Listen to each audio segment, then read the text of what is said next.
Hello, everyone. Welcome to TMG Entertainment, the heart of debate. Welcome to day 3 of Summertime Madness 2, and welcome to Movie Battleground. And today's debate will determine the new TMG Movie Battleground champion.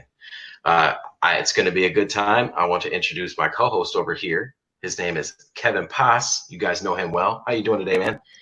I'm doing well. Thanks for having me, JV3. Looking forward to an awesome matchup. I've taken a look at these questions, and I'm so glad it's not me having this debate. So looking forward to the answers and the debate to be had. Yes, I agree. I would not want to judge this match either. I'm glad to be the host today. And as your host, I would like to introduce our players today. First, we have a man who holds a record of 2 wins, 0 losses. He's coming in trying to win this championship, and he's a great debater. His name is Joe Hot Fuzz Farrelly. Joe, how you doing? I'm doing good. I'm really looking forward to this. I'm still annoyed by that one defeat I have in debate to the new Nerd Fights champion, Ryan Permerton.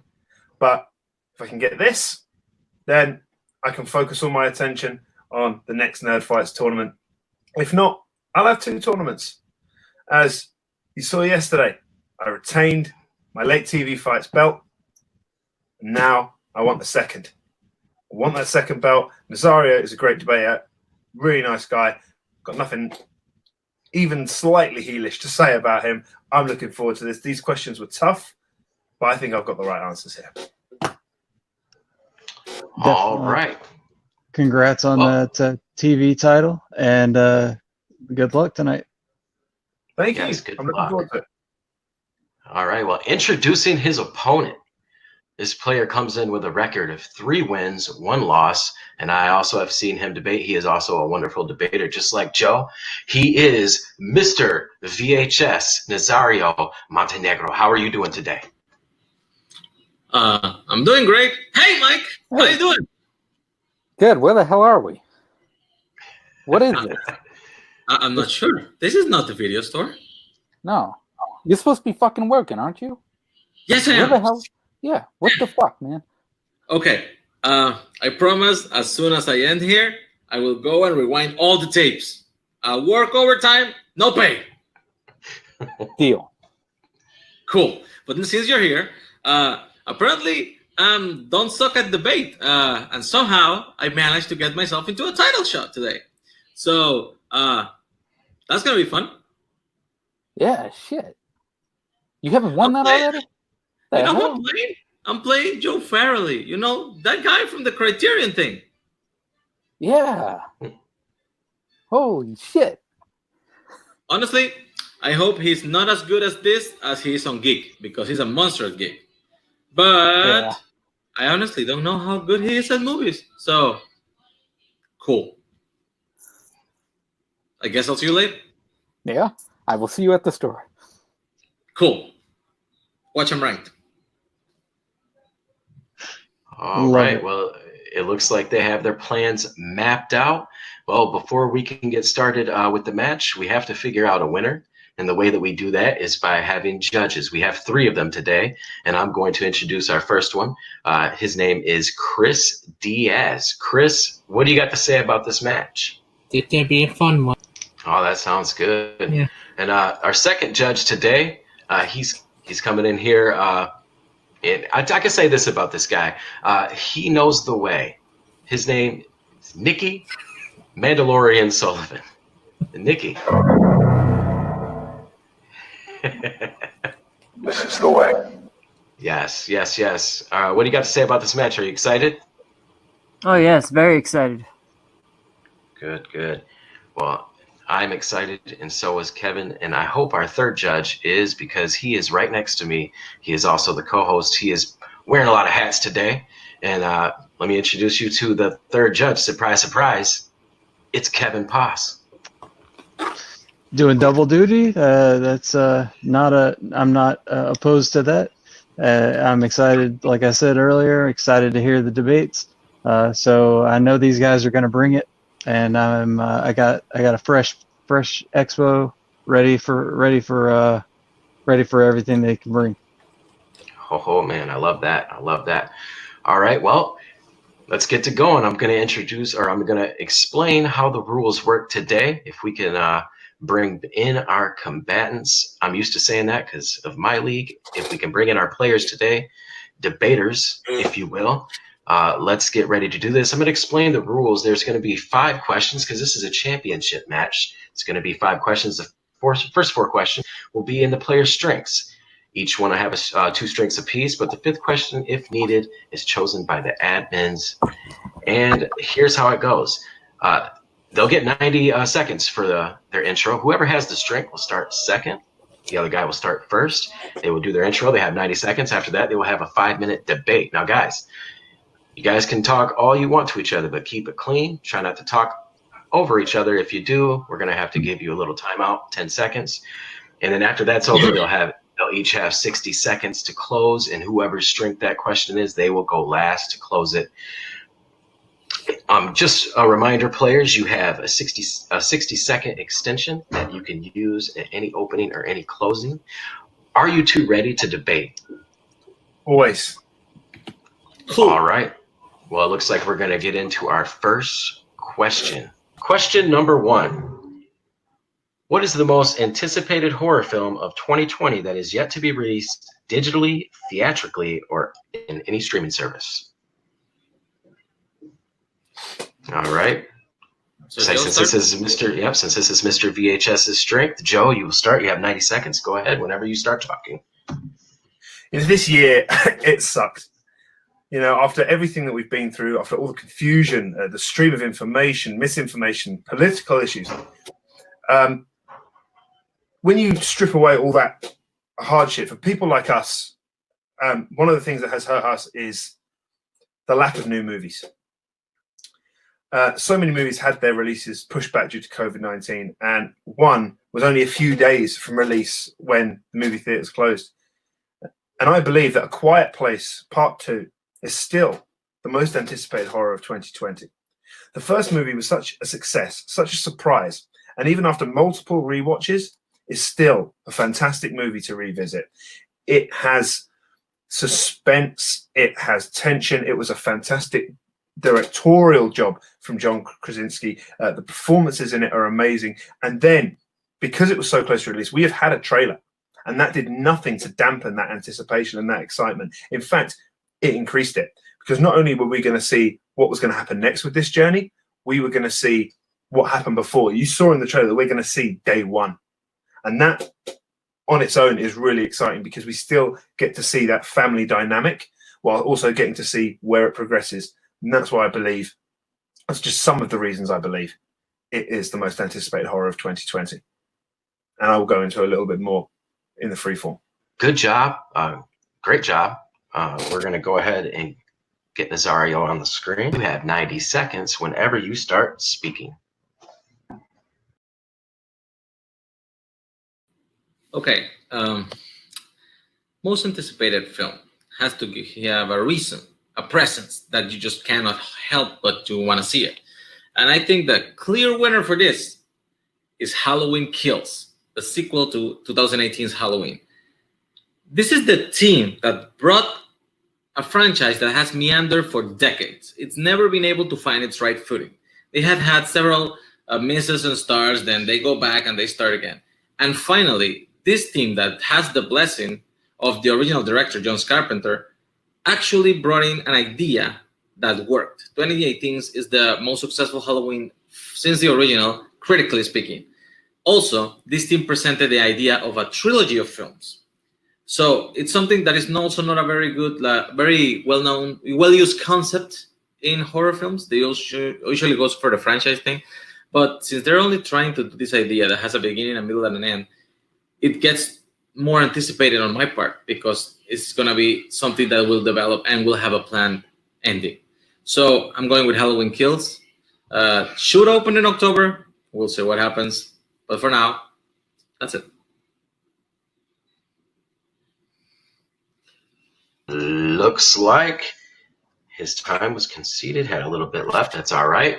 All right, we're going to bring you guys back up. You guys have 5 minutes for your debate, and the clock will start as soon as one of you starts speaking. Look, Halloween was a decent sequel, and arguably the best sequel in the franchise, but that's not exactly saying much. The reaction to the announcement of not just Halloween Kills, but also Halloween Ends was more of a, oh, really? Than a, awesome. We've had 9 Halloween movies already. There's really not a lot more that can be done. A Quiet Place, on the other hand, it was new, it was exciting, it was tense. I have never been in a theatre and afraid to eat my popcorn because I was worried it would be too loud. And that was because of John Krasinski's direction. And the fact that he's returning from this is so exciting. His ability to create tension. That's actually part of the problem, because you had a perfect movie with the original Quiet Place. And what are you going to do with it? You already did the family dynamic that was original. You already showed what the weakness is for the creatures that are hunting them, which is also something that, okay, now we know how you kill them. So what is there to discover? And you killed off the main character, which was the most interesting part of the relationship between the children and the dad. So what are you getting now?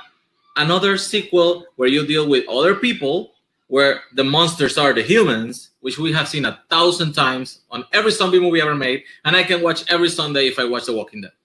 Look, you said it had the blessing of the original team, but let's be honest, Terminator Genesis and Terminator Dark Fate had the blessing of their of James Cameron. And look what we got, okay? You know, trying to set up sequels before you've told your story. Like you said, they announced Halloween Kills, they announced Halloween Ends. Trying to set up sequels before you've told your story doesn't work. A Quiet Place was successful, so now they're seeing where they can branch off. And it's not just about John Krasinski being the star. Emily Blunt, not just in A Quiet Place, just on her own, is a fantastic actress and one of the best actors working in the genre today. Millicent Simmons, a genuinely deaf person playing that character, was incredible. She portrayed everything about the fear so well. The trailer already confirmed that we were ready for a sequel. Okay. You're saying that the team is not great. It has David Gordon Green as a director. This is a great director with a storied history. George Washington, All the Real Girls, Undertow, No Angels, even Pineapple Express. And Danny McBride, known for his comedic shows, also is writing this as he did the original. You're saying that trilogies don't work? We got Star Wars, man. We got Lord of the Rings. We have Back to the Future. You can actually write things that span over multiple movies, and they work. The MCU is the main evidence of this. What you're saying about bringing also the prequel part, this is something that all the horror movies eventually go to, and it's always a mistake. We have the creatures. We do not need everything explained to minutia detail. Bringing back Star Wars, nobody wanted the midichlorians, but we got it. So why do we care about how the creatures came on the first day? It's just an excuse to bring back John Krasinski in the picture, man.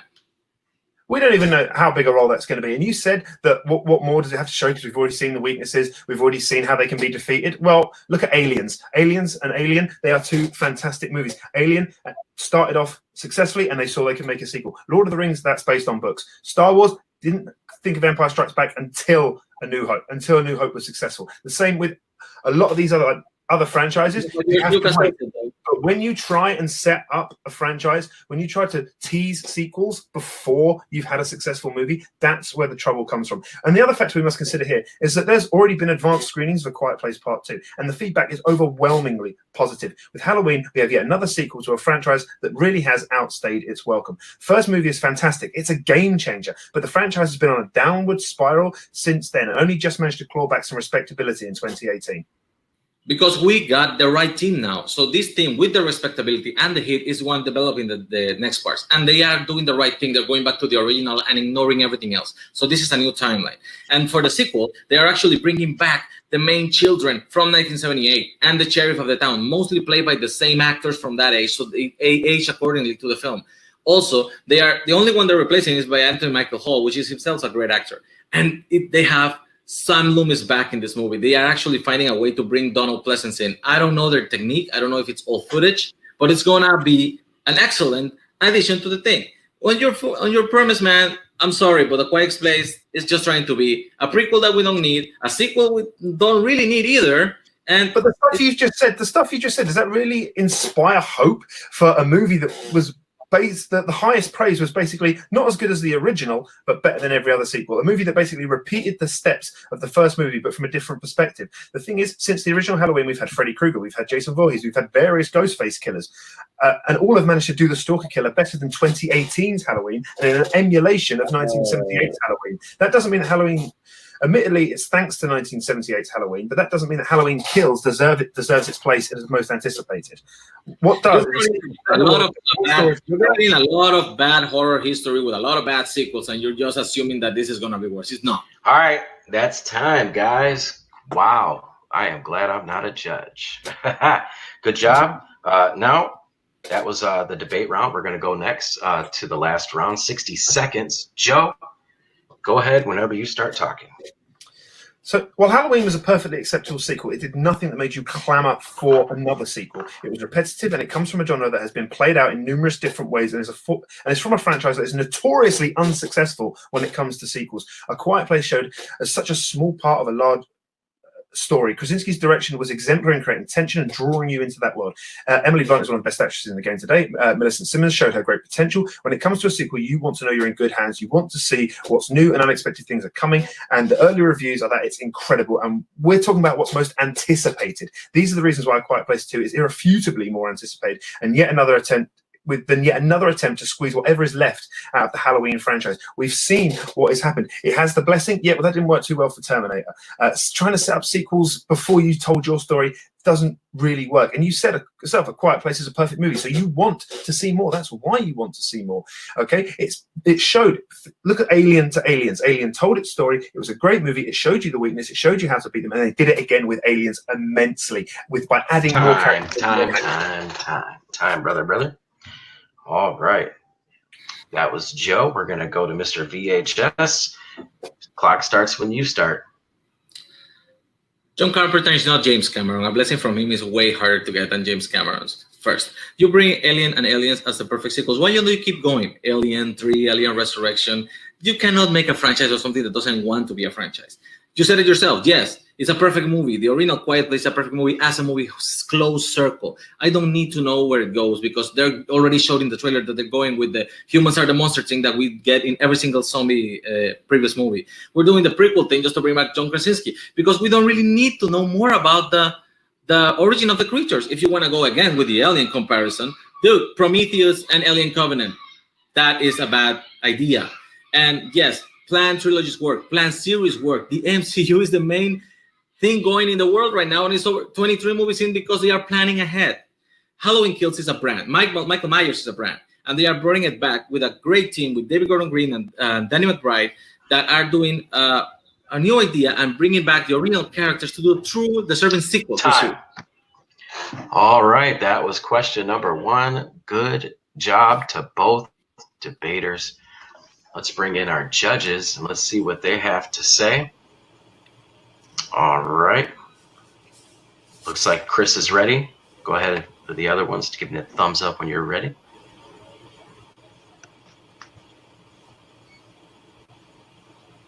I am so glad I'm not debating this match, guys. I feel blessed to be the host. It sucks because, like, both of the movies, I'm really looking forward to next year. Should I be on screen? Oh, no, sorry. All right, thumbs up whenever you're ready. All right, looks like Nikki, Kevin, and Chris are all ready. We're going to go to my left first. Kevin, who did you pick? Oh, wow. That's all I can say about that debate. They both brought it, had some excellent arguments. Joe talking about the trailer dropping, the anticipation, the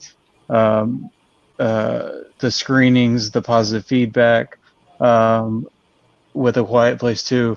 But Nazario kept bringing up things like the franchise success, how you can execute that and be successful. It worked with MCU, Star Wars. It's a proven thing. Bringing back the originals for this one and Halloween Kills, being written by Danny McBride. We all know that 2018 was successful. By a very close margin, my pick goes to Nazario. Yes, that is a full board. We're going to go below you next. Nikki, Nazario got the nod from Kevin. Nikki, who do you pick? Yeah, I think it's funny what like a little bit of time will make you forget because I was looking forward to both of these movies and I forgot they existed just because of the quarantine stuff. It's just made me forget about things. But yeah, I thought that Joe articulated his points well, so I gave my point to Joe. He really got me excited for A Quiet Place, where that was a movie that I'd kind of dropped off of. Like I'd forgotten about it, as well as Halloween, and that he explained it very well as well, Nazario. But it just came down to which one of them I thought articulated it better, and I thought that Joe did a better job at that. All right, that brings us to a tiebreaker. Chris, you get the choice is on you. Who do you have? So it came down to argue better, and why I think Nazario did a really good job. He made the one key point that could have down to because Nazario did not mention Damien Lee Curtis once, so that would have been a great last movie. If I had to give my point to Joe with the critic reaction and everything else, he just went on, and he built an argument why Quiet Place were better than Halloween in terms of education. All right. Looks like Now I would mention Jamie Lee Curtis and may have gone a different way, which I really took one key argument to come in. all right. Well, with that being said, Joe takes the point for question number 1. And well, that's kind of an upset. That was not his strength, and he got the point. We're going to go to question number 2, which is his strength. And question number 2 is in comedy.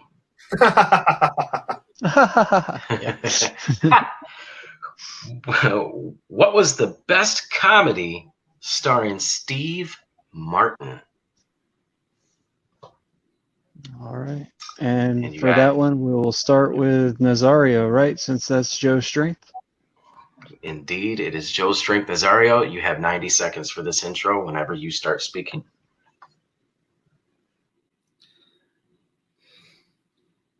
When we're talking about best comedy, I think it's the movie that has you laughing from beginning to end. Not necessarily has to be the most successful one or the overall most complete film. I just think it has to be the best comedy where you showcase the man, which is Steve Martin. And for my pick, I'm going with a movie that is very underrated and worth finding and looking out if you haven't seen Bowfinger. It has an original premise about an actor, about a producer that actually wants to make a movie with as little money as he has, and they ask him to get a star, and then since he can't get a star, he decides to film around the star in real life and just make a movie with what he has. This showcases Steve Martin not only as a funny actor, but as a funny writer, because this script was written by him. It's definitely an original piece. It speaks our language of movies, and it's by far the thing that makes me laugh the most of everything I have seen Steve Martin.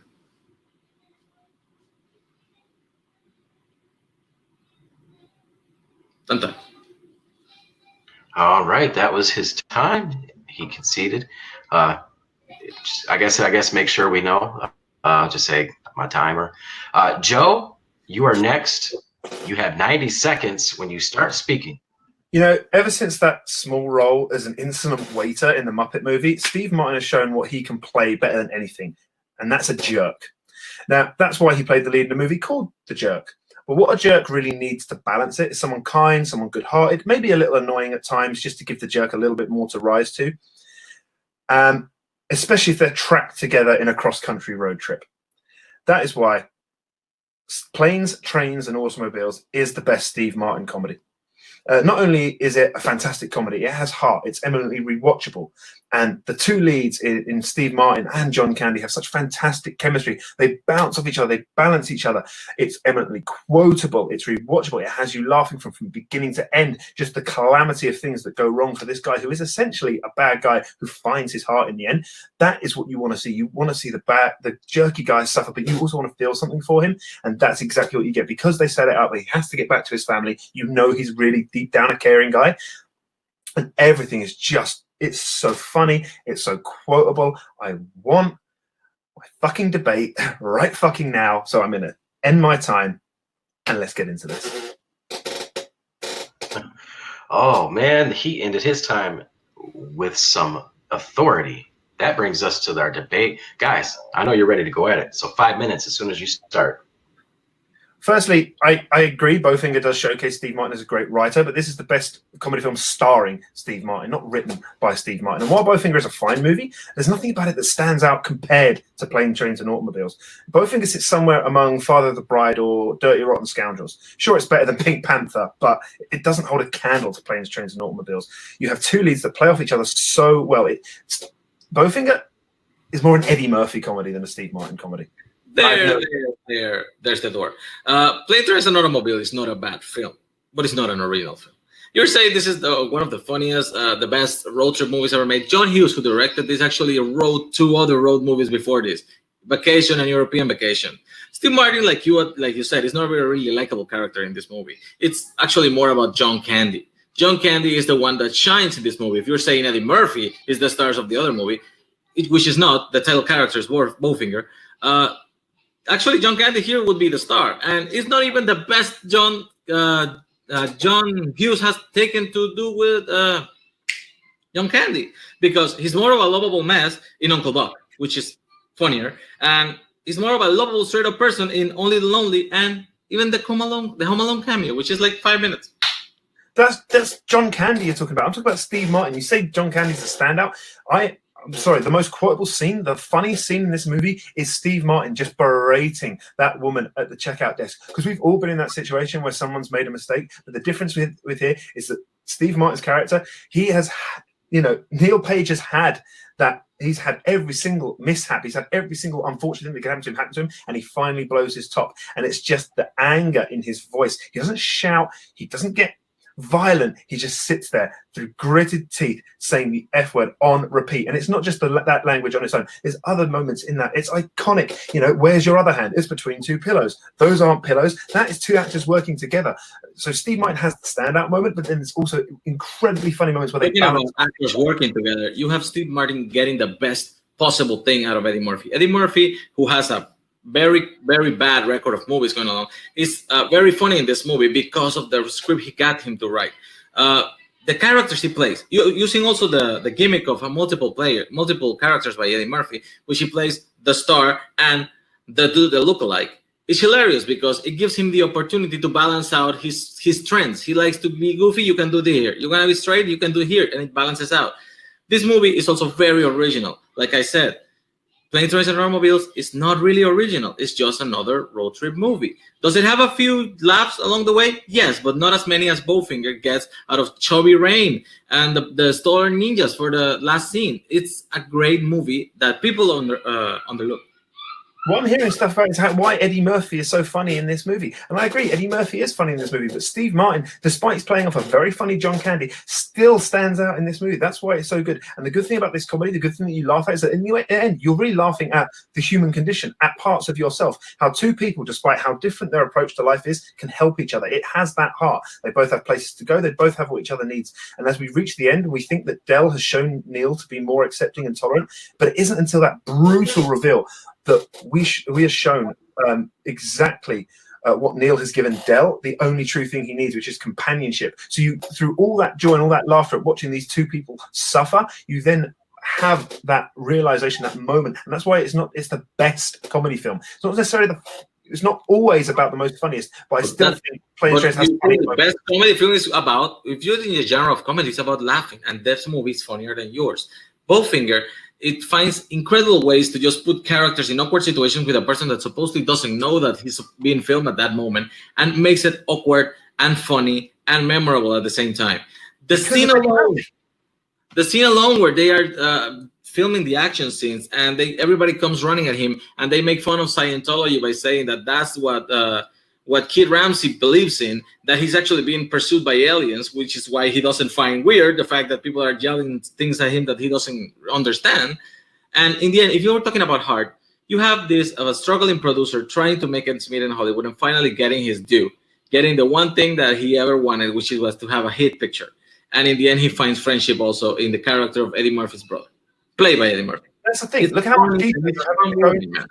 much detail you're having to go into to describe the funny moments. All I have to do is say the scene at the car rental desk, the scene in the motel room, the scene where he gets his balls grabbed. and Steve Martin's high-pitched voice after that. It's so simple, and you know. I started saying it was an underrated and underviewed film, which is why I'm going so much in detail to explain the story. Time. Yeah. That was great debating right here in the heart of debate. We're going to go to the last part. Mr. VHS, you're first. You have 1 minute. That is 60 seconds whenever you start speaking. Here are in the things that you can only have quotes from the film because it makes it memorable. You want a memorable Steve Martin? You have The Jerk. You have Father of the Bride. You have the sequel to Father of the Bride. You have Roxanne. There are many movies where he's memorable in, but he is not he's not as funny as he is in Bowfinger, where he plays the producer who wants just to make a movie and tricks the Hollywood star into being in his movie against his will. His movie is funny. Not as funny as Bowfinger, but it's not an original film. The premise on Bowfinger is incredibly original. It speaks our language of film, and it speaks to geeks who know what's happening in the movie. How the reference is how he get the equipment out of the studios without them noticing, with Jamie Kennedy, which is great in this film too. Like I said, Planes and Trains and Automobiles, John Hughes already had 2 road movies under his belt by this point. And he found that John Candy was such a funny guy that he brought it back for more movies, and he kept making it better and better.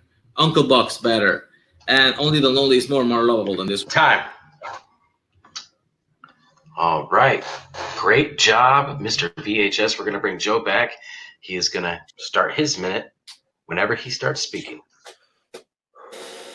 Planes, Trains and Automobiles is a movie in which everyone involved is performing at the top of their game, from the performances of Martin and Candy all the way through to Hughes' direction. It is a comedy that has more than just the great laughs that it has. It has heart. It's the perfect example of the jerk character that Martin does best, perfectly balanced against Candy's lovable yet annoying Dale Griffith. The thing about John Candy, you talk about how funny he was, but the thing is, he is a supporter, and that's the thing. Steve Martin is still the standout. He still has the funniest moments in this movie. What you described as an Eddie Murphy movie where he is supported by Steve Martin. Right? You say it's an original premise. It's a movie about making a movie that goes wrong.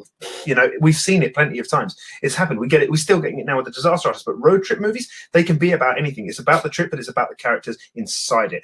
Apart from a great performance from Eddie Murphy, there's really nothing that makes it stand out and makes it the best. And if you're asking what the best Steve Martin comedy is, we really should be talking about what about Martin makes it great. And it's Martin's jerk that makes it great, perfectly balanced on the fact that he finds heart in the end. He has the funniest moments, whether it is the 2 pillows scene, whether it is the car rental desk scene, where it is his high-pitched voice.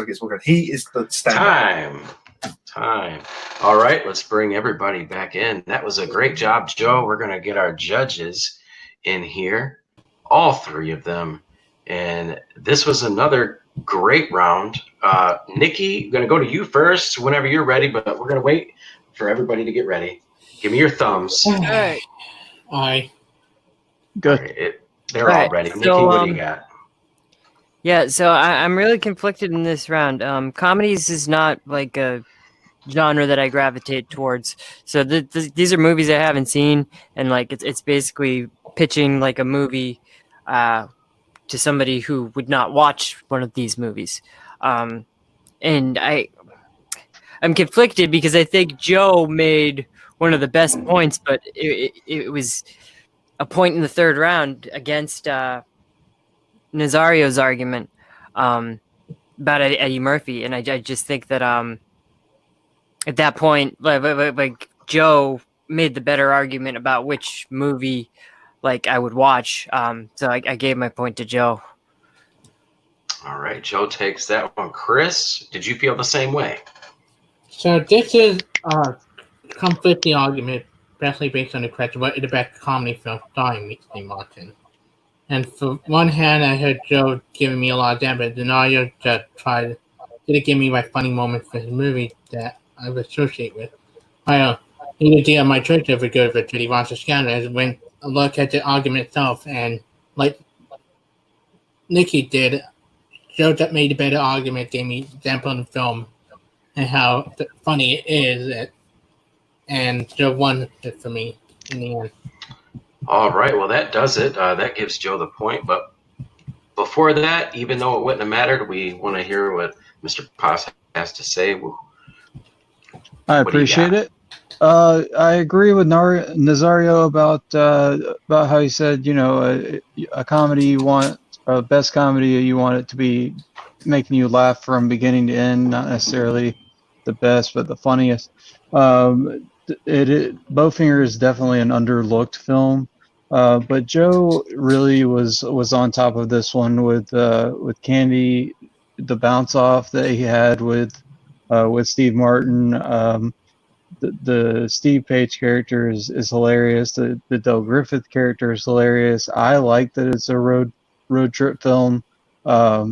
Maybe it's maybe it isn't John Hughes's best, but this is the question is what is the best comedy starring Steve Martin? So I like Joe's argument, and my point would have also gone to Joe. It doesn't matter what you think. that is very true. Yes, Joe, I guess, laid the smacketh down on question number 2. But as we bring our competitors back in, we're going to go to question number 3. Back in Nazario's strict question is in the category of 90s. All right, and this is Nazario's strength. So the question is, which Julia Roberts film from the 90s would you want to see remade? Oh my goodness. So since this is Nazario's strength, Joe, you will go first. You have 90 seconds whenever you start talking.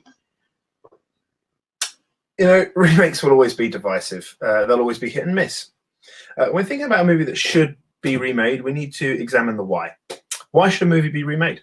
If a movie has something to say, has a theme that is relevant, or could be told in a way that makes it relevant, they're pretty good reasons to remake a movie. And that's why I believe Mary Riley should be remade.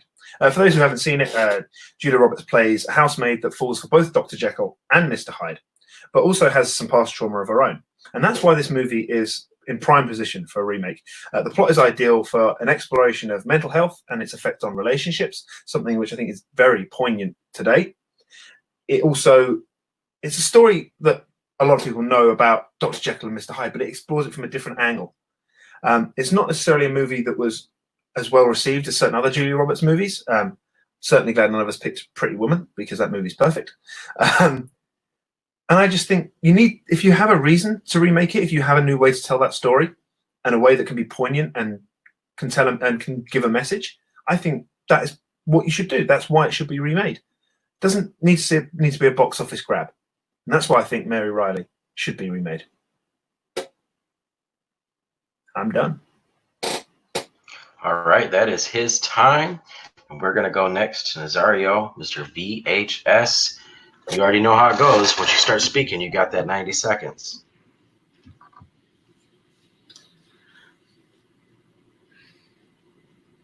When you ask what should be remade, I figure it should be a movie that didn't reach its full potential. Since the question wasn't what movie has as main character Julia Roberts in the 90s needed to have this potential, I figured picking one that she has a small role in, but very kind of missed the point, which is Hook. Peter Pan is a timeless tale, and it's ready to explore in all its depths, especially in the later years, because Hook is the only movie that has actually done that. But I actually think Spielberg went a little bit schmaltzy in this one and didn't really get deep in there, the interesting parts, the interesting relationship of what actually means for the kids who didn't want to grow up, to leave, grow up, and come back. Like I said, Julia Roberts, I feel it was wasted in the role that could have been explored into something much more meaningful. And since Peter Pan is actually a timeless character, I think this is a perfect movie that you can try again and get right this time. That's my time. All right, that was Mr. VHS's time. We're going to get ready to go straight into the debate. We're living in a time where a lot of the stigma around mental health issues is starting to fall away, and people are becoming more comfortable with discussing these issues and exploring the healthiest ways to confront them. By remaking a movie where a victim of parental abuse falls for a person who is a metaphor for dual personalities and anger issues, you can explore those ideas. You give the roles to actors who will give you the best performances. You can recast Roberts with a Saoirse Ronan or a Florence Pugh. You recast Malkovich with a Hardy or Gyllenhaal or Oscar Isaac.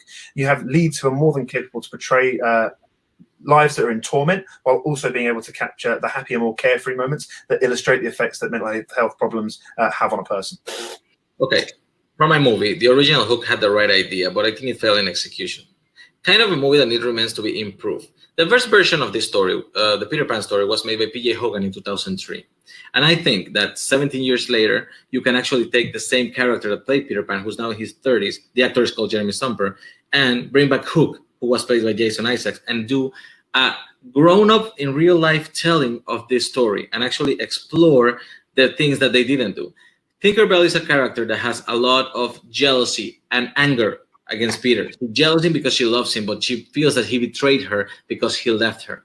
This is done in a 2-second scene in the original Hook, then I can feel it can be explored and extended to a whole movie.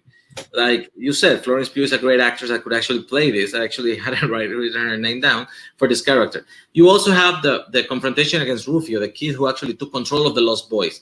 He just gave it back to Pan as soon as he was Peter Pan. That's not what happens in real life. Even if somebody is the person who he says he is, if he betrayed you and left you, you want him to earn his spot back. You have to actually do an adult thing in a story that is timeless. Look, Hook is not a movie that should be remade. It's a movie that ranks low when it comes to Spielberg movies, Robin Williams movies, Dustin Hoffman movies, even John Williams scores. In fact, that is why one of the only good things to come out of that movie is that Skrillex was inspired to make the song Bangarang because of it. 1953's Peter Pan is the only Pan movie that has been viewed in a really positive light, and by today's standards, it's one that's found to be incredibly problematic. For those who are the right age when Hook was released, they won't want to see it remade. For those who didn't enjoy it, they won't want to see it remade. You have no audience for a remake of Hook. Everybody who likes Peter Pan is the person who actually wants to see the story. And Peter Pan is a famous character. He keeps getting other movies made. He got Pan, even though it was a very bad movie. It was made in the last decade because the character is famous. And you need the movie to be flawed. You need the movie to be bad so that you can actually make something good out of it. The best remakes are based on movies that are flawed and then made better. If you get a movie that is perfect, like RoboCop, and try to remake that, then you see what you get. Your movie, my friend, sorry, Mary Riley is a boring story. Mary Riley was a maid in the house of Dr. Jekyll and Mr. Hyde, and she has no personality and she attracted nothing. If you see that movie, everything from her point of view, which is supposed to be an original point of view, it's a nothing thing. She barely speaks in the movie because she doesn't bring anything to the role. Why are you going to make a movie like that? So what you're saying is your movie should be remade because it has flaws. Then you're pointing out flaws in my movie and saying it shouldn't be remade for those reasons. I'm saying your movie has a design flaw. It's different. Your movie has a design flaw. It's different. The thing is, because the main character is not interesting. Look at the reaction. Look at the reaction when Will Smith got recast as the genie. People were not happy. Do you think casting another iconic Robin Williams role is going to do that to an audience? Of course not. You're not going to have an audience for this movie. There's people that hold it in a special place in their heart, and there's people who see it as one of the worst Spielberg movies. That's your audience. Ones that don't want to see it because they love the original. Who's the audience for Mary Riley then? Tell me who wants to see Mary Riley? The point I'm making, my audience. I told you that there's always a Peter Pan audience, and I told you that I'm bringing back the same actor who already played Peter Pan in 2003, has grown into the role by the age. Your movie, man, it's from the point of view of a maid who doesn't add anything to the story. It will always be a Dr. Jekyll and Mr. Hyde movie. You had John Malkovich in the original story, and because you saw it through the point of view of Mary Riley, you couldn't even make it work. Who's going to make it work now? Russell Crowe, because that's the guy.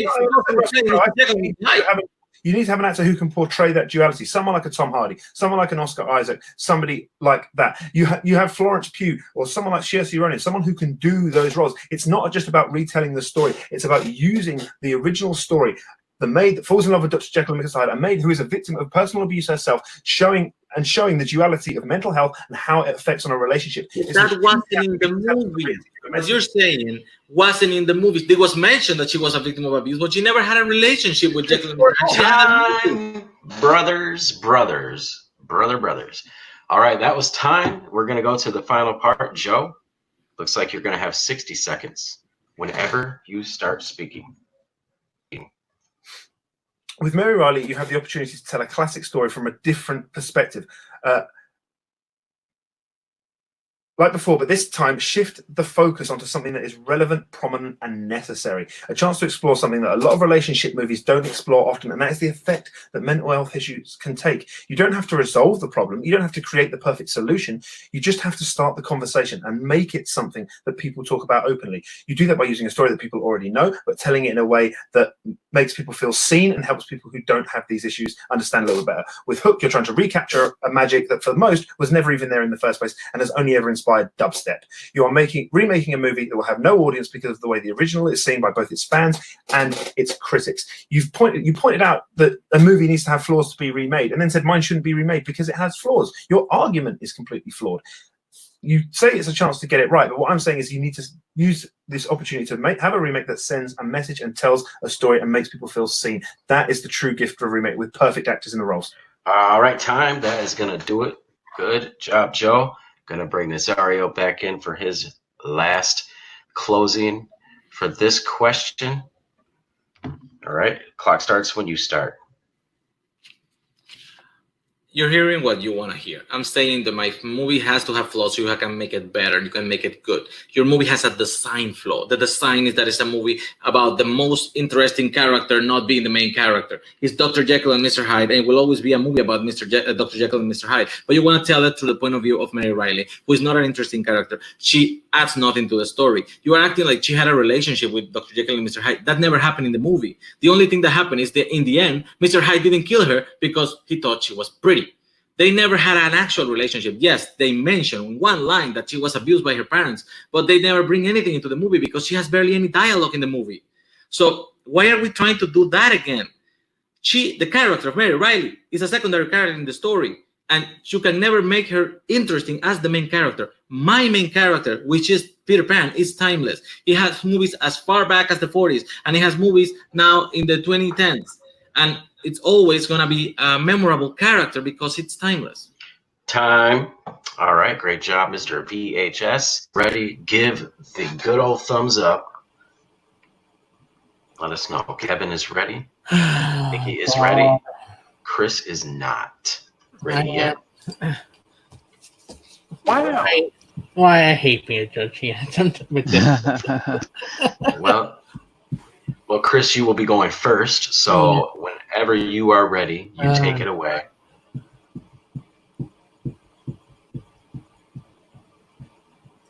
Okay, so this is where it's tough.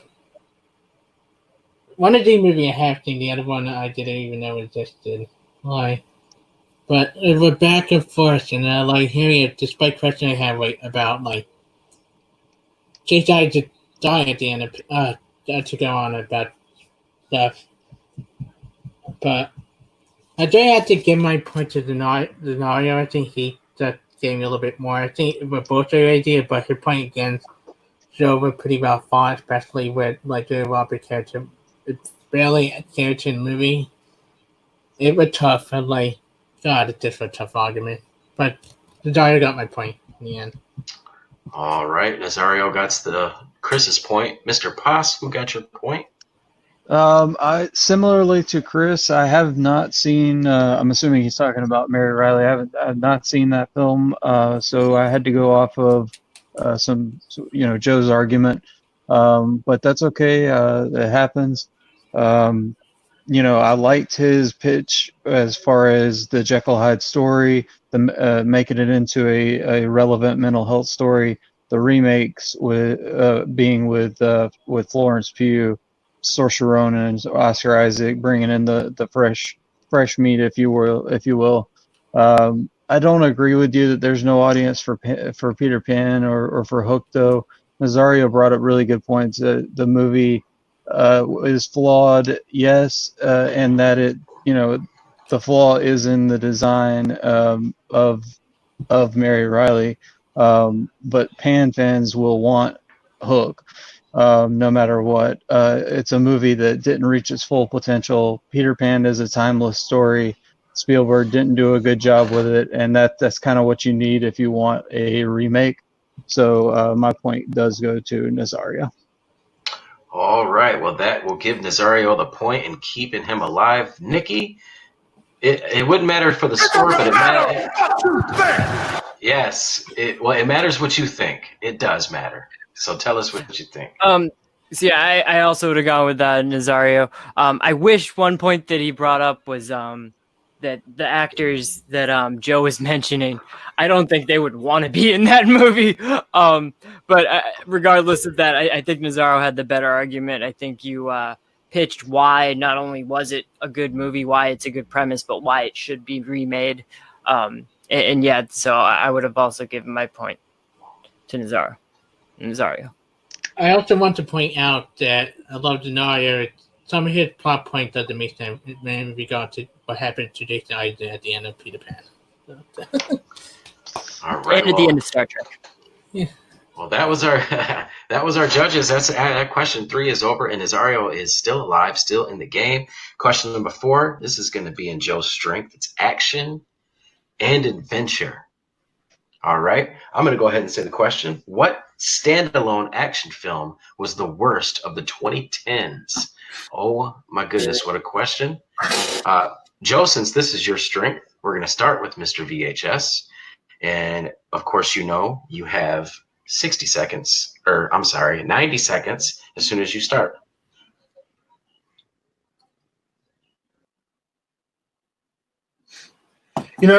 Some action movies are so bad that they only go direct to DVD. Hell, that's what's paid for Bruce Willis's mortgage for the last 10 years. But some action movies get theatrical releases. Some bad action movies get theatrical releases. Some tease us with their potential, especially when they cast someone as beloved as Will Smith. One thing's for sure from this argument is that M. Night Shyamalan should not direct action movies. I think both Nazario and I will agree on that. But After Earth is by far and away the worst action movie of not just the 2010s, but one of the worst action movies of all time. An action movie should be gripping. It should be tense. It should keep you on the edge of your seat. Your heart should be beating. Your palms should be sweaty, knees weak, arms heavy. But After Earth does none of these things. The things it does do, it doesn't do well. It pretty much caused Jaden Smith to retire from acting in movies. Nothing about this movie can be considered good. It is awful. It is one of the worst examples of nepotism in films. Will Smith writing this movie purely for Jaden, and it didn't pay off. It gave him a solo film, and the action surrounding it is all poor. You do not feel it. You do not feel the tension. The action is poor, and that is the worst thing an action movie can do, is have bad action.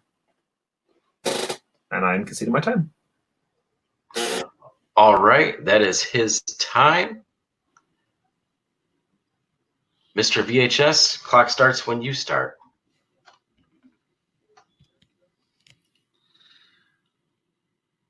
I kind of was half expecting my opponent to mention Mom Spaghetti in his intro, but he did mention one thing that was correct. M. Night Shyamalan cannot direct action movies, but he didn't pick the worst one of the 2010s. The worst action movie from the 2010s by far is Avatar: The Last Airbender. This was supposed to be a sure thing, guys. This came with a built-in audience, with a built-in bank of stories, 3 seasons worth of stories. The concept is proven and it's exciting. People who can handle the powers of the elemental powers, fire, water, wind, and water.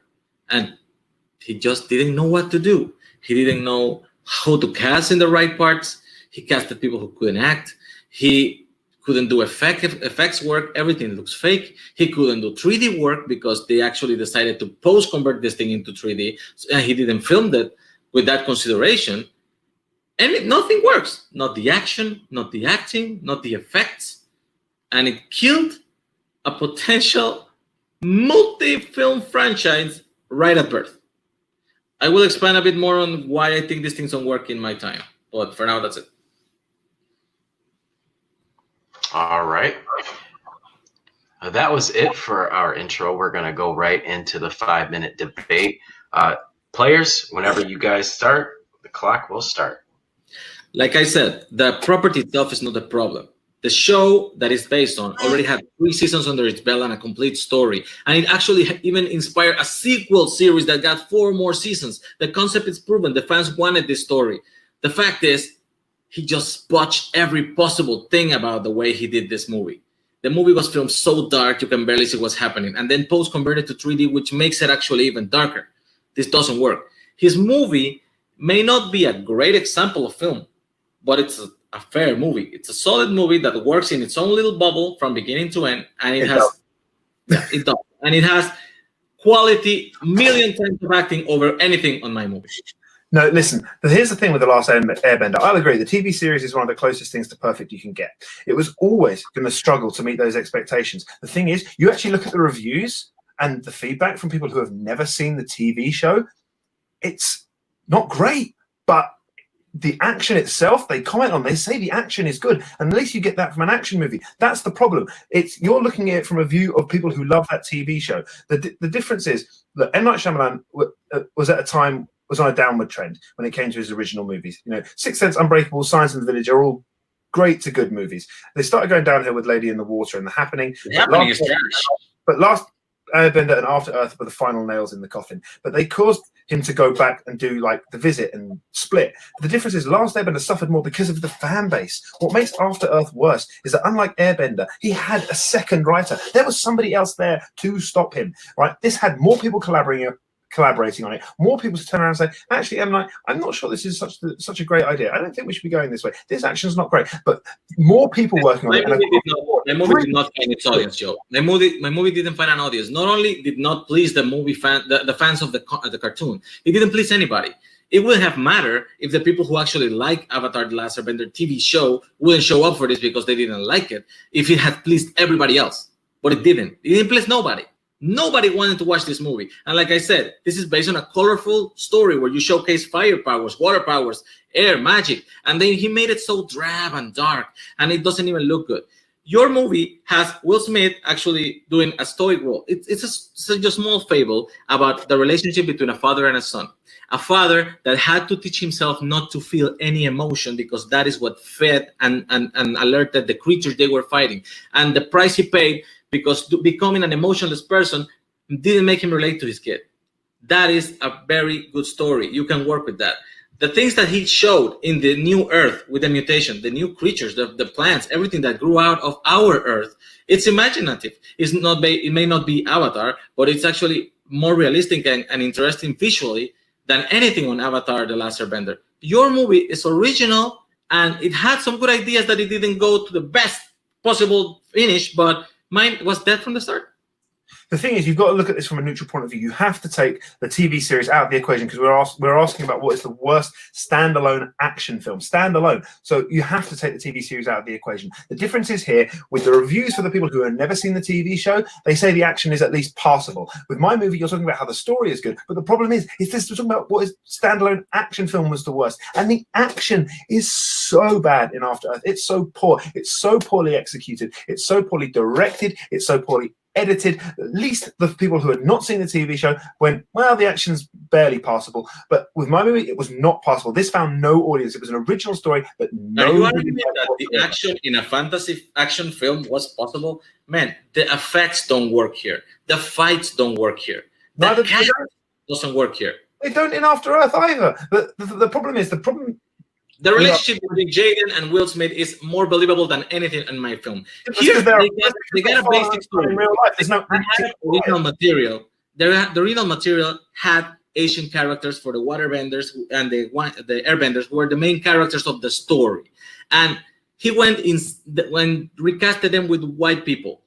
That is racist in and of itself. And he could have actually done it for one of two reasons, what I think: better actors or more known actors for more audience dollars. And he didn't get neither. It's no known actors, and they are not good in this movie. And he went because he made the villains Indian. But look what Dev Patel's done since. You know, Dev Patel, Lion, Slumdog Millionaire, he's been successful. So no known actors. Before, sir. Slumdog Millionaire was before. A music career. Slumdog Millionaire was before. You cannot say that he went to do something great when he did it before, 2 years before this movie. No. You said he wasn't known. He was in Slumdog Millionaire. I do believe that won Oscar for Best Picture, but never mind. But I'm talking about the main characters, the three main characters. None of them are well known. Time, guys. That is time. Heated debates. We are going to go to the last part of this question. It's going to be 60 seconds for closing. We're going to start with Mr. VHS since this is Joe's strength, so he can end it off. Can I take the extra minute here? Yes, you can. He is going to use his extra. So you get 120 seconds. It's 2 minutes. Whenever you start talking. I go first? Yeah, you go first. Okay. Like I said, this movie was supposed to be the sure thing. It had a built-in fan base. It was supposed to launch a series. It died on arrival. Shyamalan took an established property and gave it a movie that's so bland and forgettable that killed every potential it had. The property is not the issue. Like I said, there are 7 seasons of series to prove that this is a valuable property. He said that the series doesn't have to involve this. It actually is the origin thing. If you have a bad book, you can only make a bad movie. If you have a good book, you can still make a bad movie, which is what happened here. Not a book, but a series. This should have been bright, colorful. It should have been an opportunity to cast Asian people in Asian roles for the original characters, and he didn't. He made them all white. He whitewashed the whole cast, and then he made the only minority guys, Indian, the bad guys. That is just wrong. And he went cheap on everything. He went cheap on effects. They went cheap on 3D with the post-conversion. It just didn't work at all. His movie is just a fable that didn't really work out. It's just a simple story between a father and a son who had to stop feeling because that was what they smelled. They smelled the fear. That was the creatures did. So they have this thing where they decide to go on a trip together and they have an accident, and he has to actually separate because his son feels like he has to earn his father's love. But he doesn't know that he always had it. His father only couldn't show it. The movie is very original, very imaginative. The forest scenes, the creature that Jaden Smith deals in the way that to getting the beacon on the other side of the earth is a beautiful thing to look at. The visuals are original, and the acting between Jaden and Will Smith feels real, especially in the ending. I think this movie had potential. It just wasn't executed very well. I think my movie had all the potential in the world, was executed very, very badly from the get-go. I think other directors would have been able to make this work better. They would have made it a valuable franchise in the future. 3, 2, and that is his time. Nazario, great job. Joe, you're going to close this off. Need my minute as well. You are going to take his minute as well. That does not surprise me one bit. Clock starts when you start speaking. Look, these are both bad movies, but with After Earth, you have something that at every stage should have failed. The pitch, the final draft of the script, the read-through, the dailies, but we still got a monumental failure, an exercise in the worst example of nepotism that there is. Shyamalan could have been stopped. He wasn't. Smith was so focused on promoting Jaden that he lost focus on the story he wrote himself. With Last Airbender, you have a bad adaptation, but it becomes relatively passable if you separate it from the source material. The reason The Last Airbender is so hated is because that series is so loved and revered. You know, you talk to yourself about the expectations. That's exactly what it was. There were too many expectations on it. Doesn't mean the movie's bad. It means it didn't meet the expectations. You know, at least yours went cheap. After Earth had a much bigger budget than The Last Airbender. You know, at least your movie was good for the studio because they didn't spend enough money on it. But with here, this was more expensive for the studio and it's still flopped, which means they lost even more money. So it wasn't just bad for its audience. It was bad from the studio. You talk about the chemistry between Will Smith and Jaden Smith. They're father and son. They had to cast a father and son because nothing in that script was believable. Not even the relationship with the father and son was believable, which is why you had to cast a real father and son, which is why Will Smith had to cast his own son in the movie because he couldn't, there was no one else, no other actor who could make a father, there was no actor alive who could make that script believable, could make that relationship believable. So it had to be a real father and son. And I think that's the difference here. We're talking about the worst action movie. And you look at those reviews from people who have never seen the series. And although they're not rave, when they talk about Last Airbender, they say the action was passable. But with After Earth, the action fails. And we're talking about the worst standalone action film. And if you can't even get the action right, that's where you fail. Right? The difference is with Last Airbender, the action did not compare to the series. But in a movie where you take the series out of the equation, it does become acceptable. Not much, but it does become acceptable. And that's the difference here. We're talking about the worst standalone action movies, which is why you have to take the TV series out of the equation. After Earth fails across the board and should have been stopped. Time. All right. Good job to both players. Bring in everything they have into question number 4. Let's bring our judges in. Guys, go ahead and do what you got to do. Put the thumbs up when you're ready. Why they argue to one of the most shittiest movie ever made? I can't take my personal feeling about into my account here. All right. We got Chris ready. We're waiting on our other two judges, and they are ready. All right. We're going to start with you, Mr. Poss. How did you feel? Oh man, this was a tough one. I always hate these worst questions. But these are two excellent selections. Joe with After Earth, talking about the Jaden Smith. It basically forced him out into an early retirement. Will Smith's writing just kind of cringy. I liked his rebuttal saying that the TV series doesn't really need to count because it does say standalone. So I kind of started viewing the debate that way. So that was good. But Nazario was real strong in his arguments, saying that the directing sucked. For Avatar, it did have the built-in audience, even if you don't say anything about the TV show. The poor casting, the effects, the 3D stuff. After Earth, it does have a more original and innovative story. The story is there. It's based on a magical story of elements, and the director made it really dark and boring. And then he brought up the racism being whitewashed, the villain being Indian. There was just so many points that he made that I just couldn't go with Joe. I had to go to Nazario. All right, Nazario with the nod from Kevin. Nikki? I think that Last Airbender, that's like a really attractive answer. I can see why he picked it.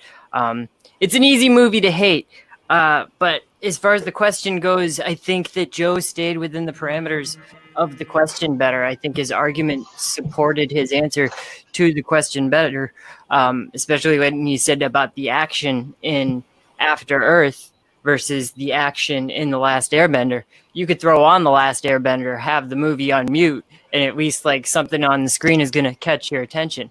When it comes to After Earth, I mean, that movie's just so boring. There's nothing worse than an action movie that's categorized an action movie, and then it's just incredibly boring. The Last Airbender, say what you will about it, that movie's not boring. There's a lot going on there that might be atrocious, but it's not boring at all. So yeah, Joe is my point. Oh, Joe got your point. Okay. That's 1-on-1. Chris Diaz again, ready to make the tiebreaker. Why leave it? I mean, he got it. Okay. These are awful two movies.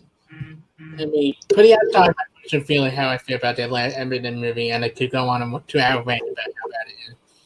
It came down to what I heard more, and at a slight up margin, I'm going with Kevin a little bit here. Even though I read Dario brought up how bad the action sequence actually is in Airbender, and you watch some of the reviews, especially what should be like powerful movement when they use their hands with Earth, find everything like little thing rather than boom moment for the animated scene. But Dario got my point. Yeah, everything from the whitewashing to the directing to the 3D and like, oh god, I don't want to relive my worst memory of that film ever again. All right. Well, Nazario took that point, which means he took that question, and we are tied up. We're going to the championship question. No strings here, none at all. But wow, I can't believe that. It started 2-0. Now we're tied up, and we're going to go into question number. Wouldn't be a debate match with me and if it didn't go to the 5th round.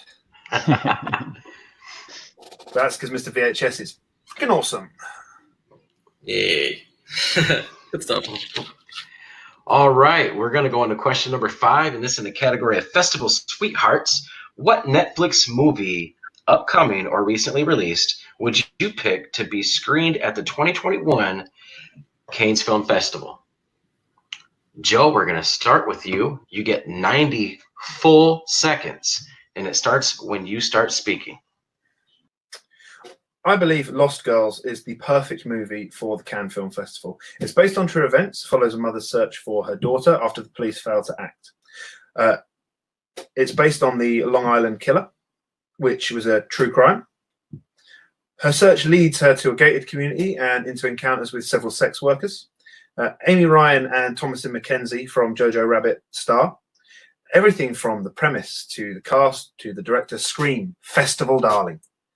This is a movie that wouldn't necessarily get the love a larger movie or something with a bigger cast or something more prominent, a bigger story, bigger budget would necessarily get.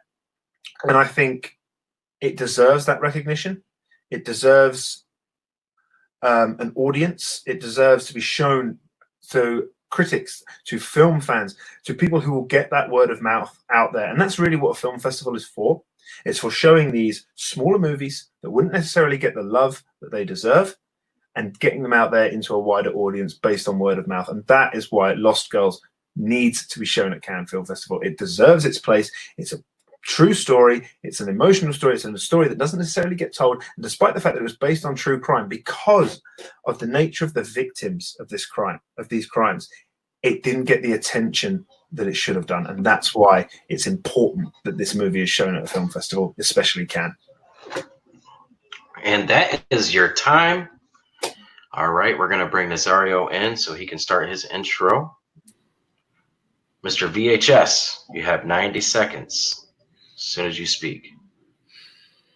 When you ask me what movie should go to the Cannes Film Festival, it should be a movie, like my opponent said, that shines in that environment, that is based on it preferably be based on something real, and it should have great acting in it. And I think no other movie has more potential this year than Mank.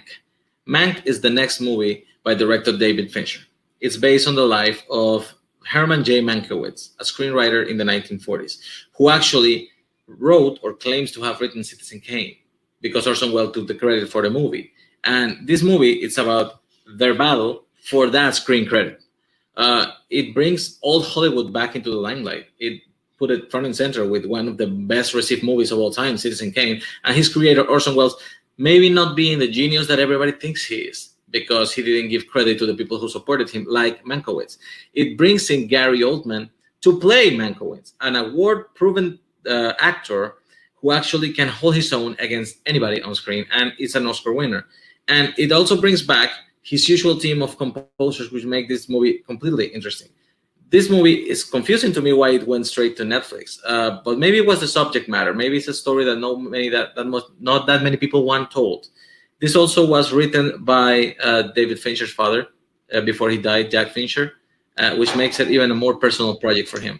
And I think it would shine under the Cannes lights. And that is your time. All right. Let's bring Joe back in. We're going to start our 5-minute debate. And you guys already know that the clock will start as soon as you start speaking. Let's keep it clean. Bring the heat. I'm sorry, but a David Fincher directed movie centering around one of the most beloved, influential, often touted as the best movie ever made, is not the sort of movie that we should be talking about in regards to Cannes. The reason you choose a movie to screen at Cannes is to get it out there, to get it seen and get it picked up. Who is not picking up a Fincher movie about Citizen Kane? This movie already has Oscar buzz written all over it with Gary Oldman, the cast, the director. The Cannes Film Festival is about celebrating film, not just looking for the most obscure movie that you have and then try to resell it to a bigger audience. You're talking about Lost Girl. The movie already premiered in Netflix. And it actually gave an opening to everybody in the world to watch it. And it got so little reception that I actually had to go and look this up when you mentioned it, because I didn't even realize it was released back in March. The movie is How many movies come out on Netflix once a week? This is why but that's the thing. It was underseen. That's why it needs to be screened at Cannes, to get it to that wider audience. There are so many movies on Netflix. How is that logical? How was a movie that is already released for months, that everybody has the opportunity to watch right at their fingertips, it's gonna find a bigger audience because you put it on the film festival of Cannes? Absolutely. No, that's not how it works. A movie about Citizen Kane is not going to get any attention. Why does it need to go to a festival? You need to tell me why it needs to go to a festival. It needs to go to a festival because that's where they appreciate the quality of filmmaking, man. Your movie stars Amy Ryan. She's playing a mother who's grieving for her lost daughter and calling police to go find her, right? Well, she was great at it when I saw it for the first time in Gone Baby Gone. So she's actually just redoing a character that she was brought in to do the character that she already got award recognition for in a story that is not a very compelling story, to be honest. Her performance in this movie is like Frances McDormand in 3 Billboards, but even more heart-wrenching. It's a movie that grips you from the first minute, a movie that keeps you on the edge of your seat through each dead end she finds herself following. Now, the director Liz Garbus has had some smaller projects, but her direction here makes her look like a seasoned pro. It deserves to be seen. This movie is not very well directed, man. I have to argue there. The movie feels very raw. The storytelling, it's okay. The acting pushes the story through. I really sat down and watched this 90-minute movie. The storytelling is okay. The acting is superb. The direction is messy as hell, which shouldn't be something from a director like Liz Garbus that has been working steadily since 1998. The thing is, you're talking about a movie about the issues and the struggles of a filmmaker or a writer, something like that. We have seen that so many times. Look at Disaster Artist, look at Ed Wood, look at Trumbo, all these different struggles you've seen. All excellent films, man. All excellent films. But why does it need to go to a festival? Why does it need to be seen by critics? Why does it need that wider audience when it's already going to get that wider audience? Okay, here's the thing. How much wider do you need to get than being released on Netflix months ago and nobody been able to watch it? I mean, nobody has watched this movie. Nobody has discussed it. The reception, if you look at it, is pretty middle of the road. It's low 70s. The people that have watched it are singing its praise. The thing is, no, they're not.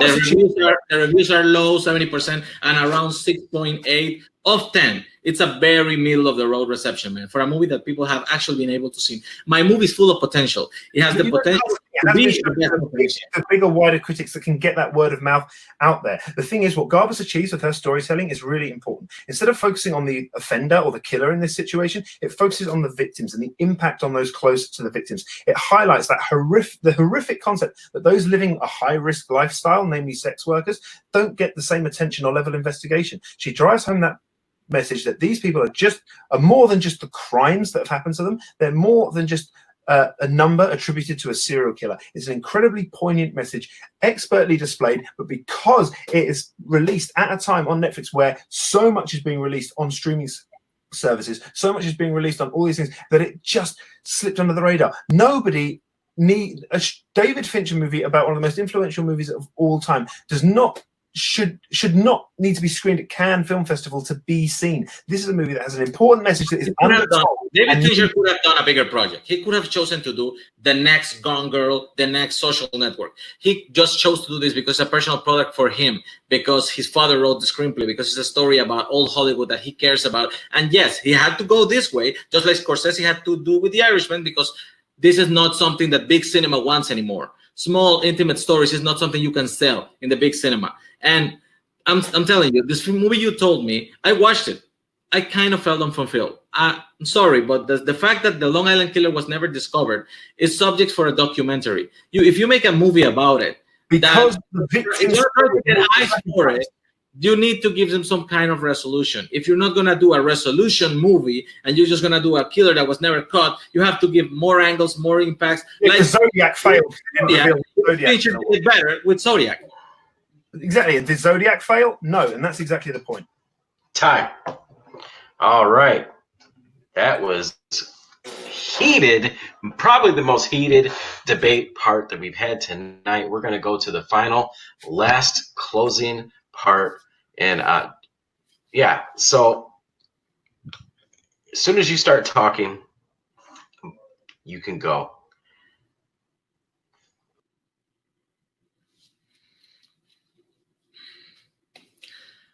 Big studios are not interested in small movies anymore. This is a personal project for him. It does involve whole Hollywood, which makes it perfect for the Cannes Film Festival because it celebrates cinema in a celebrated festival in France. The biographical story of Herman J. Mankiewicz needs to be told, and it's going to be told through the eyes of Jack Fincher, the dad of David Fincher, through a great director who is David Fincher, with Gary Oldman, who's a great actor. It also brings back Trent Reznor and Atticus Ross, who are the best scorers he has found. He has been using it for his last 4 films since The Social Network. And they will use authentic piece from the era instruments to make the sound, which will make it glorious. Lost Girls is a movie that got released. People have seen it. They just haven't liked it. If you look for the reviews, the average review is about 6.5, 6.7 out of 10. It's not a great movie. It tried to bring back the light to something that was sex workers, yes, but the movie, it's not a fulfilling movie because it doesn't give you a killer. And the storytelling is pretty uneven. The direction is messy by a director that has almost 20 years of experience. And honestly, Zodiac is the better movie with a similar thing. Director. That is time. All right, Mr. VHS brought it. Let's bring Joe back.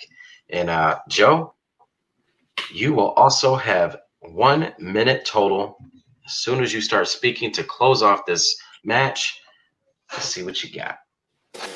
Look, Lost Girls should be selected over Mank. It's simple. It's a movie that, due to its premise, is lesser known director and up-and-coming stars will not get the same kind of recognition that Mank got. The David Fincher movie starring Gary Oldman, for Christ's sakes. Secondly, Mank will be seen. With that premise, that director, it will be seen, and it will be seen by everyone, especially the festival types. It doesn't need to go to the festivals. The festival types are already going to clamor to see it. They will check it out on Netflix. Lost Girls is an important movie made by an exciting up-and-coming director with incredible performances that, because of its low marketing and the fact that the true case itself isn't that well remembered because of who the victims were, needs to be shown to a wider audience. The reason you take that movie to a festival is to get it out there, have it be seen, and Lost Girls deserves to be seen. Mank will be seen, and it doesn't need Cannes to help with that. You say it doesn't give you a resolution. That's the point of the film, because it was so poorly investigated because of who the victims were. It wasn't investigated fully, right? Zodiac was successful and it didn't reveal the killer. You do not need that resolution. The difference is there's a reason there's no resolution here. And it's because of who the victims were and how they were treated. And that's an poignant message that needs to be got across. And that's why it needs to have a festival audience to see it, to get the wider knowledge out there. Time. Oh my goodness gracious. That is it. Wow. That was the most heated question, in my opinion, that we've had. Let's bring our judges back in. Holy moly. I'm going to give you judges some time to see what you think. Just give me the good thumbs up when you're ready. Nikki is ready. Chris looks like he is ready. Here, ready. We're just waiting on. This argument. Man. A film that already been released on Netflix, the other film coming out in October. Yeah, it was indeed. Oh, now Kevin is ready. All right, we got everybody is ready. So, Nikki, we'll start with you. So yeah, all my points go to the person who answered the question best. So when I read this question, what Netflix film, upcoming or recently released, would you pick to be screened at the 2021 Cannes Film Festival? Now, what I like about that question is that it doesn't say is most deserving. It doesn't say is the best film. It doesn't say. It says, what would you pick? Which makes it a very personal question. So I think with this question, both of them argued very hard, but I'm going to give my point to Joe, because Joe argued hard, but he also argued smart, where he was saying why he would put it in. How he said that David Fincher shouldn't need this type of platform. Those type of movies are going to be watched on Netflix either way. This is something that these types of festivals are really made for, these types of movies. And I feel like with his argument, I got a sense of what the movie was, what the tone was, and how it made you feel. Whereas with Nazario's movie, I don't really feel like I know what that movie, like the tone of that movie, what I'm supposed to feel with that movie, as much as Joe's movie. So I just think that he argued against Joe's a little bit more than he argued for his own movie. So that's what I'll say about that, and I'll give my point to Joe. All right, Joe takes the nod. Chris, do you feel the same way, or do you feel different? I feel different a little bit, but this was a tricky question. I would try not to have the fact that Lost Girl already came out on Netflix in my head right now. But I would just played it, flame it. Sorry, Kevin, the time you vote here, just saying. So I would pull out the punches a little bit, and the idea that it would be shown at Cannes Film Festival, but because about film and the love of film, I think that would run me over a little bit to the end. Why? All right, well, that's Nazario for the nod. Kevin, you have the big choice. All right, I'm going to go ahead and bring on Joe and Nazario. That way, when I go ahead and say who I pick, then they'll be on to know who won. Man, this was a good one too. This has been a great match. But my overall thoughts are this. Nazario made great points coming out of the gate about, he laid out the groundwork for his argument. It's an interesting story, bringing in the old Hollywood, into the lights, saying how it's how David Fincher's father wrote it, so it would be told through the eyes of Jack Fincher. Rebutting and saying that Lost Girls is only getting a 6.8, to a 7.0 out of 10. Not well directed. It looks raw. But maybe that's the point. Maybe and Joe didn't really shy away from saying that. He said it screams festival darling. He said it's based on a true crime. He said, it didn't get the exposure it needed. A David Fincher directed movie about the greatest film ever with Gary Oldman cast in it doesn't need a festival push. That was really the line from Joe that sold me. And then, Ted, icing on the cake, sex workers not getting the attention in investigations and stuff like that. That the victims definitely deserve the attention in those kind of movies. So my point does go to Joe. All right. Well, with that being said, your winner of this match and new TMG Movie Battleground champion, Joe Hot Fuzz Farrelly. Great job to both of you. Congratulations to both of you. Yep. Oh my goodness. What a match. What a match. What a match. What a match. Wow. Guys, you came in hard. You came in strong. I don't even want to speak or talk anymore. I want to give the floor to you guys. I just want to let you guys talk about the match. Kevin, go ahead and bring out. Go ahead and put whoever you want to put up first to talk about this. Sure. Let's talk to Joe first. All right, we're gonna go to the champion, the new movie Battleground champion, Joe Hot Fuzz. How are you feeling right now? Like I've just done 12 rounds with Tyson. Let's be honest. Look, you saw what happened in that match. I took the early lead, but God damn, Nazario hit back, and he hit back hard. His hook arguments were really, really good. His Last Airbender arguments, it was very, very. That's what the hook question. He took all three judges in that one. That was a knockout. That one. But then worst action, I was already on the ropes because he had Last Airbender, which is awful film. But I managed to convince one. I managed to do it 2-1. But my God, did he have me on the ropes? And he absolutely had me on the ropes in that last round. It was really, really tough. That is definitely the hardest debate I've ever had. And I've had speed rounds where I didn't know the answer. I didn't know the question, and that was harder. This was harder than that. I've played rounds where I didn't know the question. Where I didn't know the question was coming, and this was still harder because of the way Nazario fought. But moving on slightly, Joey Two Belts has a nice ring to it. It does. It does. You know what has a better ring to it? It's Joey Three Belts. And Ryan being the new champion and the only person to beat me in a debate. And that's a very interesting concept. And for the next season of TMG debates, I don't have to worry about TV fights until the championship. I don't have to worry about movie Battleground until the championship. So all my focus can go on to nerd fights. I'd do sports brawl, but I really only like the Premier League and rugby, so it's not going to go very well for me. Games, I game occasionally, but I don't have the in-depth knowledge to do it. But nerd fights? I'm still a little bit annoyed about that defeat. So Ryan, I'm coming for it. And I've only got championship matches in these other leagues to worry about now.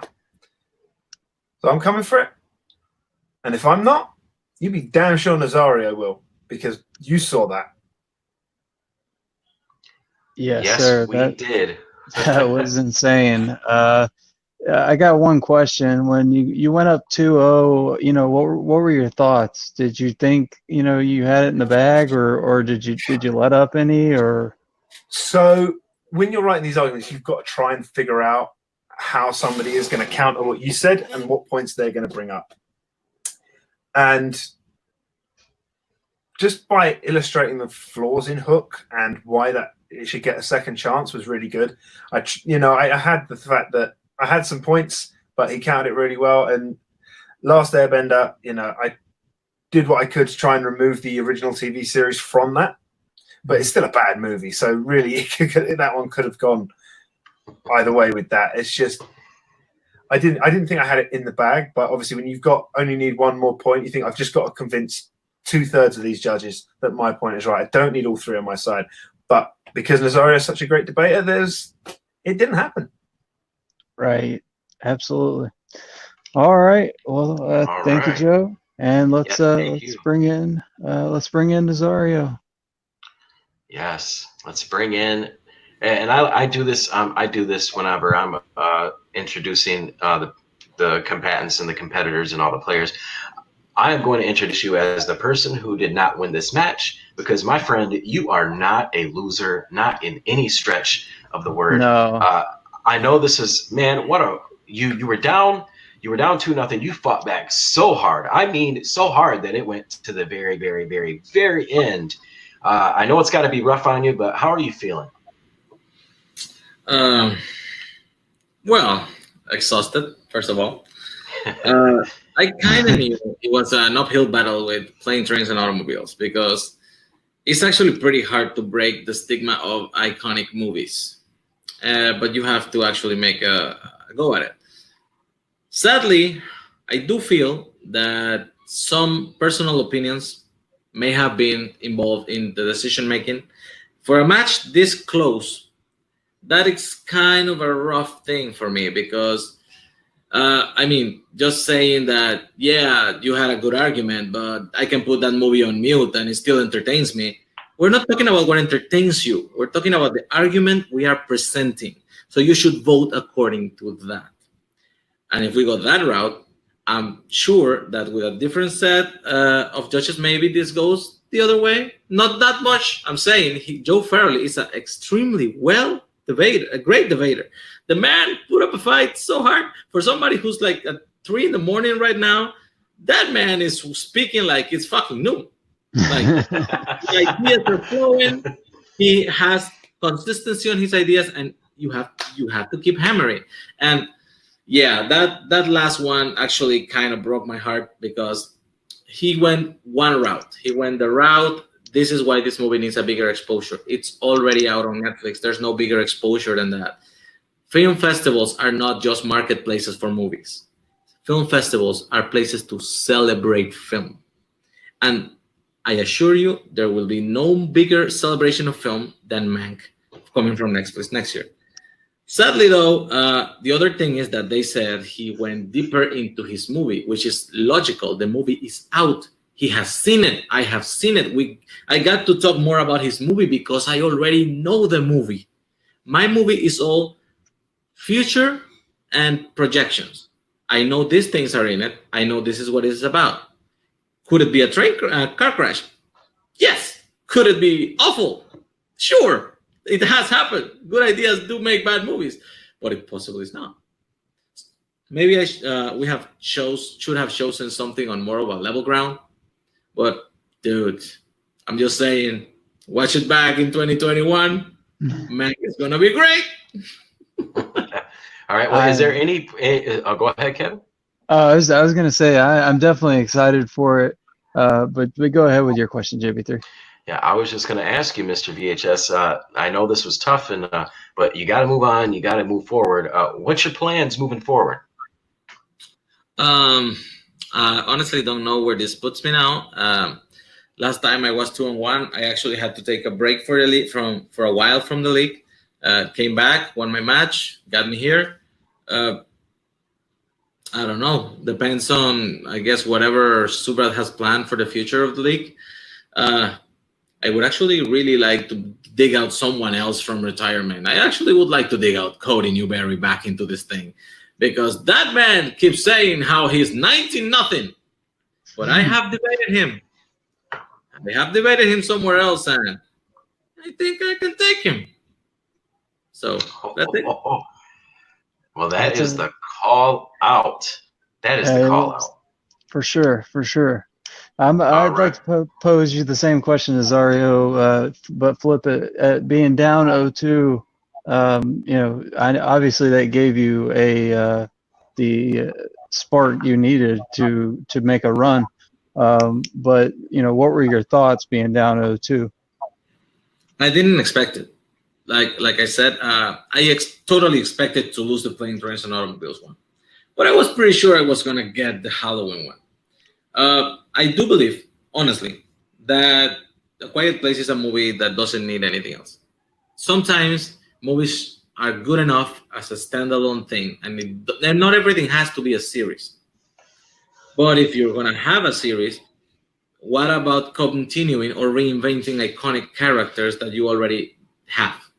So, yeah, losing that point and knowing comedy was coming, I was like, well, this is going to be rough. Because I knew it was going to be an 0-2 hole at that point. And I guess everything just has to be thrown on the table at that point.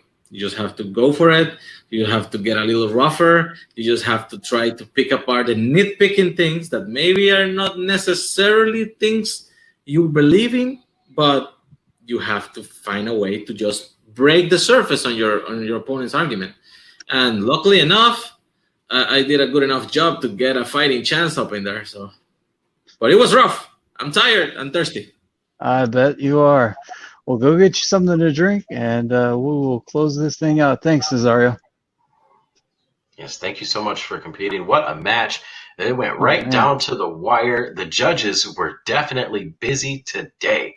Yeah. Let's bring some judges in and see what they have to say about the match. Probably one of the closest matches I think I've ever seen. Wow. Yeah, I was looking at my board. Even on that last question, it was down to 1, 2, 3. I had four key points for Joe and 3 key points for Nazario. So that's how close it came. Yeah. So close. Nikki. And that was Nikki. All right. Chris, what do you think about the match? This was an intense match. Oh my god, I never thought I had to listen to Airbender versus after Earthquake. I didn't know you were looking for my thoughts. I thought you were just saying my name. Yeah, it's just like it was a close match. Like Joe rightfully earned the title, and pity anybody who they go up against him later this year, whoever gets further. Whether me or somebody else, but it will be fun, interesting way to see what go next after this. Fun road to see who gets to face Joe. Yeah. What do you think, Nikki? Did you enjoy the match? Oh yeah, it was intense. I mean, they argued hard, civilized though. I mean, I thought that they both did a good job at articulating their points without being too dismissive of their opponent. There wasn't a lot of cross-talking over each other. They were civilized for the most part, and a good match came down to the last point. I mean that's what you guys want, right? Mm-hmm. Indeed. All right. Well, that was something special in my mind and in my heart. This is the Heart of Debate.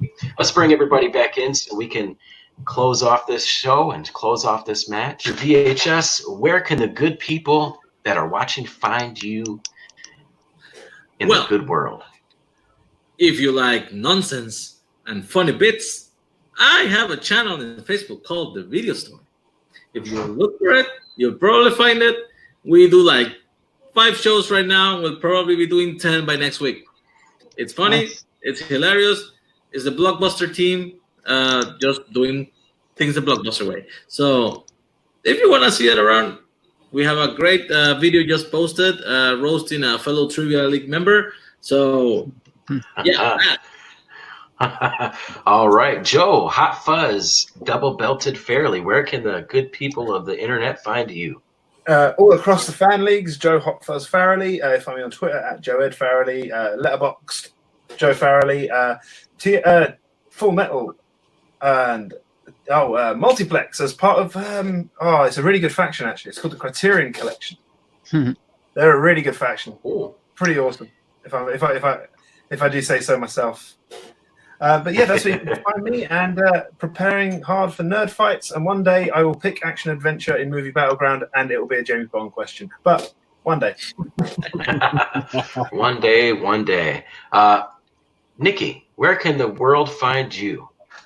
Right here, TMG After Dark, Saturday nights, where we do all kinds of crazy stuff. Find out if I do my Jar Jar Binks impression for Kaiser. Oh, I might have to watch that just to find out. I will be there late night on Saturday night. Chris, where can the world find you? Because the world will be watching, and they will be looking for you specifically. Where can they find you?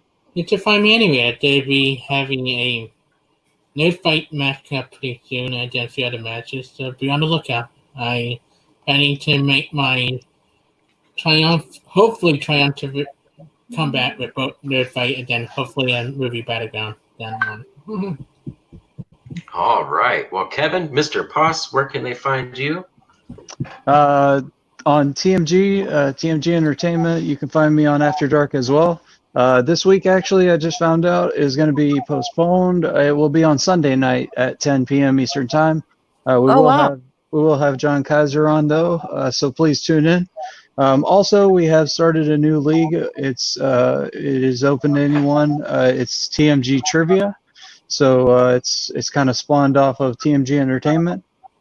We have a singles, teams, and TM Geek. I am the commissioner of TM Geek.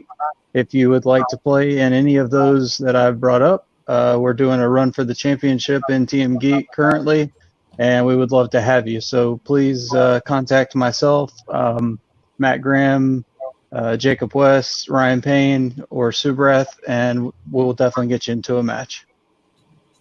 All right, yes, TMG Trivia is definitely something I am interested in to watch. I probably will pay very close attention to the franchise wars part of it. I think that's a very interesting concept. I'm your host, JB3. You can find me at Combat Wrestling Trivia over at Neuter Entertainment Network. I'm the commissioner over there, but you can also find me Thursday nights at 10 p.m. at Suplex City Chats. Me, Matty G, the villain, Jacob the Barba. We got Evil Dose. We have Ryan Payne. We like to talk about wrestling. We talk about all the things wrestling for the week. If you want to talk about wrestling, or if you want to listen to us talk about wrestling, give us a watch. Thursdays, 10 p.m. Eastern. And again, this is JB3. I'm your host. Thank you so much for watching TMG Entertainment. Thank you for being here, for all the competitors, all the judges. And just remember, if you're going to go out, just love everyone. And you guys have a great day.